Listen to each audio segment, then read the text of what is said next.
Hello, Raw Food Rehabbers. It's Thursday, July the 9th, and I have got, I think what's going to end up being a really great video and discussion thread that has really just started writing itself when I woke up this morning. I love it when it happens like that.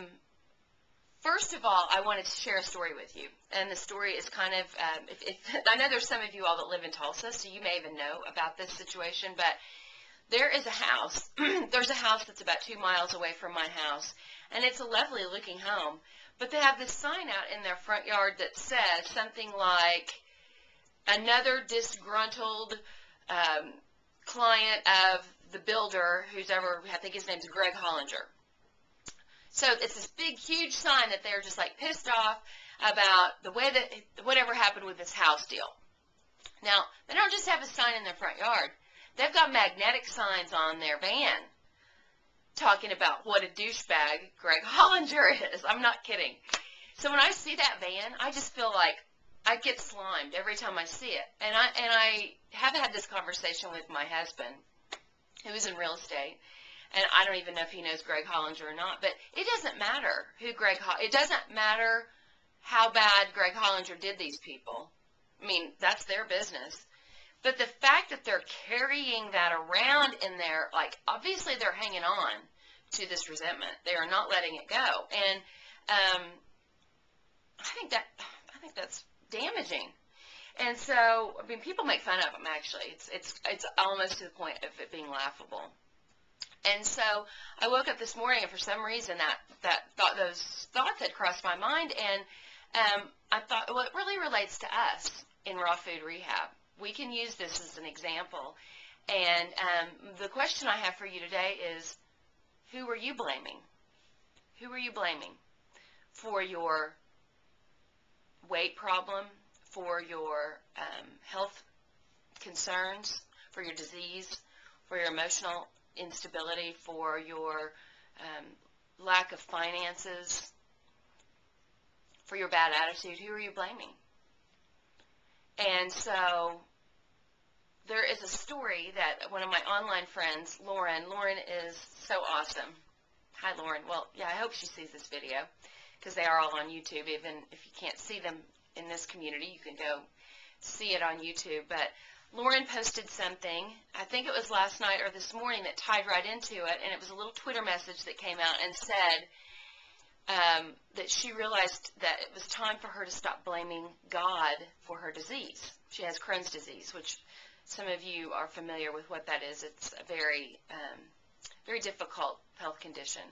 And so when I saw that Twitter, I was like, I wonder what that story is. So I wrote to her and asked her if she would be willing to share her story and what experiences she just recently had with this new doctor that she's going to. And she has agreed to allow me to print her story in today's thread. And I mean, I read the story and I just started crying, because I think this is a powerful link that we so oftentimes overlook. You know, I've been so guilty of blaming different circumstances. I mean, I don't think I blame God for different things that have gone on in my life, but I certainly have blamed people and circumstances for things that aren't lining up to the way that I think that they should be. And so, and it was interesting because, you know, I've been talking to you about Your Life is a Gift, which is a requested reading, and I know a lot of you have gotten online and gotten right on ordering that. But when I first pulled this book back off of the shelf, this little piece, I've never seen it before, I don't know where it came from, but this little piece of paper fell out of the book. And I've been hanging on to this for 2 weeks. And it says, action springs not from our thoughts, but from our readiness to take responsibility. And I think that's where a lot of us get stuck, is we want somebody else to come in and fix our food for us. We want somebody else to come in and exercise our bodies. We want somebody else to come in and pay our bills. And I mean, it would be a lot easier. Believe me, I would really like that if that were the case. But I had opened up, I'm going to read a little bit more, and then I'm going to shut up and let you read Lauren's story. And I really want to hear from you today. I want to know, are you hanging on to blame to someone or something, some circumstance, and is it holding you back from going to the next level of healing in your life?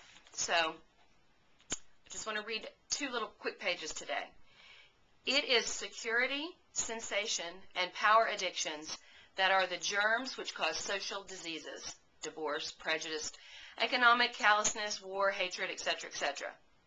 You can make an enormous contribution towards solving the world's problems, both on a group level and in an individual level, if you just begin to work on your own programming, so that you no longer spread addictive demands that cause me versus them separateness throughout the world.